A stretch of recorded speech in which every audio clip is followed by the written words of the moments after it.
Tout a commencé au nord de Berlin, dans un petit village du Brandebourg, où effectivement je ne comprenais pas un mot de ce que les gens disaient. On était évacuiert, comme on dit en allemand. La chance que j'ai eue, c'est qu'il y avait dans le même village un groupe d'Italiens assigné à résidence, parce qu'il y avait le coup d'État qui avait destitué Mussolini la même année. Ils étaient empêchés de se promener très loin du lieu où ils étaient donc assignés, et ils s'emmerdaient autant que moi parce qu'ils ne pouvaient pas non plus communiquer avec la population. Et bon, j'avais 8 ans, ils m'avaient sous la main, et pour s'amuser, ils se sont obstinés à m'apprendre l'italien à l'aide d'une grammaire composée essentiellement d'extraits de discours du Duce.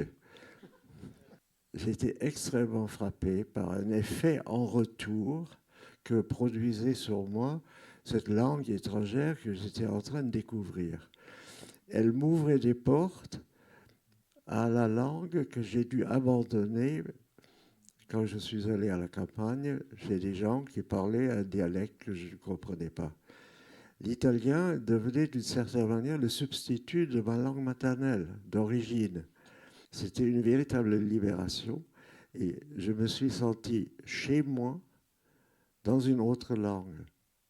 C'est cette situation biographique qui a fait que je me suis peu à peu rendu compte que euh, si on vit dans une langue, ce qui fait qu'on peut y pleinement goûter les promesses de l'ailleurs, eh bien, il faut d'une certaine manière faire comme Ulysse, c'est-à-dire quitter les lieux habituels dans l'idée d'y revenir. Ça, c'est le heureux comme Ulysse qui a fait un beau voyage. C'est cette idée d'une circularité du destin qui m'était apparue à l'âge où on est vraiment encore enfant.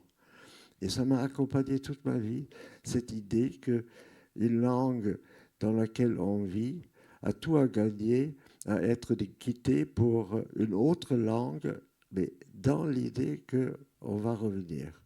Et en revenant, on va enrichir la langue de départ.